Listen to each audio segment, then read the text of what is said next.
I will say it was disconcerting to see yesterday, the first day of the Biden administration, straight out of the gate, President Biden announced that he was canceling the Keystone Pipeline. That is a major infrastructure project. That is a project that right now today has 1,200 good-paying union jobs. And in 2021, the Keystone Pipeline was scheduled to have more than 11,000 jobs, including 8,000 union jobs, for contracts worth $1.6 billion. And with the stroke of a pen, President Biden has told those 11,000 workers, those union workers, your jobs are gone. Mr. Buttigieg, what do you say to those workers whose jobs have just been eliminated by presidential edict? Well, I think the most important thing is to make sure that we make good on the promise of the president's climate vision as being one that, on net, creates far more jobs, millions, we hope. I know that won't just happen. We'll have to do a lot of work to make sure that's real. But getting this right means ensuring that there are more good-paying union jobs for all Americans delivered through that infrastructure vision. So for those workers, the answer is somebody else will get a job? The answer is that we are very eager to see those workers continue to be employed in good-paying union jobs, even if they might be different ones. Well, I fear that decision is the front end of a whole series of regulatory decisions, one after the other, that will be eliminating union jobs, that will be eliminating manufacturing jobs, that will be eliminating energy jobs. And that is altogether out of step with what the American people want. I guess we should have learned by now that if there is one Republican who has a penchant for embarrassing himself, it's Ted Cruz. Here Cruz is trying to land some type of a gotcha question on Pete Buttigieg during his confirmation hearing for his role as Biden's Secretary of Transportation. This came in the aftermath of Biden's decision on day 2 of taking office to cancel the construction permit for the Keystone XL pipeline. Now, Cruz's entire argument is predicated on this idea that Biden is bad for the economy because canceling the pipeline permit eliminates 1,200 union jobs. So, few things here. One, Biden ran on eliminating this pipeline. This isn't a surprise to anyone, and when you get elected by 81 million Americans to enact your agenda, then it's not exactly breaking news when you enact your agenda. And two, ending our reliance on fossil fuels will pave the way for exponentially more union jobs.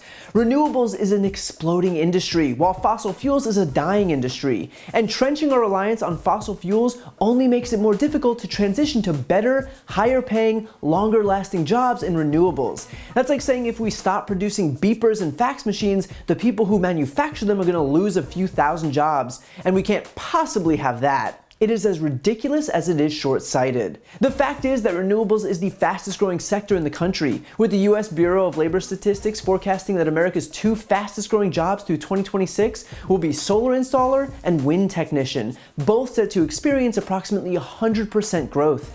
And that's on top of the fact that clean energy jobs already outnumber fossil fuel jobs by a staggering 3-to-1 ratio. And those clean energy jobs offer significantly higher wages than the national average and are widely available to workers without college degrees. It can amount to an almost 20% pay raise. But sure, let's delay all of that because we wouldn't want to eliminate 1,200 Keystone XL pipeline jobs.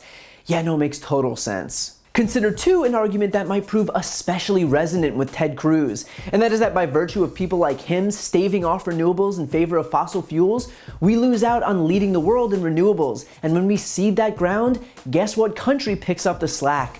China, Ted Cruz's favorite boogeyman. China regularly outspends the US on renewable energy for the very reason that our politicians, like Ted Cruz, have zero ability to consider even 5 minutes into the future. And so now, 5 of the 6 largest solar module manufacturing firms globally are Chinese.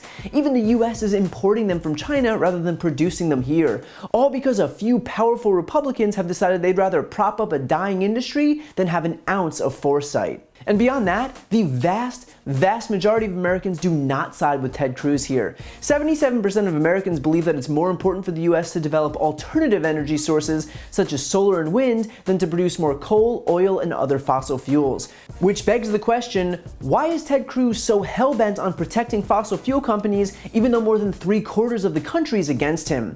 It might have something to do with the fact that as of the 2018 election cycle, Ted Cruz was the #1 recipient of oil and gas gas money in the entire US government, raking in almost $800,000 in one cycle alone.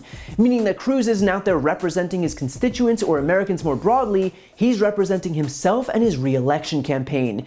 He's just another bought and sold politician shilling for the corporate interests that cut him checks. So you might think he's being virtuous, but he's just out for himself. Cruz even has the audacity to claim that Biden's move to cancel the Keystone XL pipeline is, quote, altogether out of step with what the American people want, when in reality, it's Ted Cruz, almost uniquely, whose position is out of step with what the American people want. The American people support clean energy jobs and transitioning away from fossil fuels. The American people want more and higher paying clean energy jobs. And the American people want politicians who aren't owned by corporations pulling the strings in exchange for some campaign donations.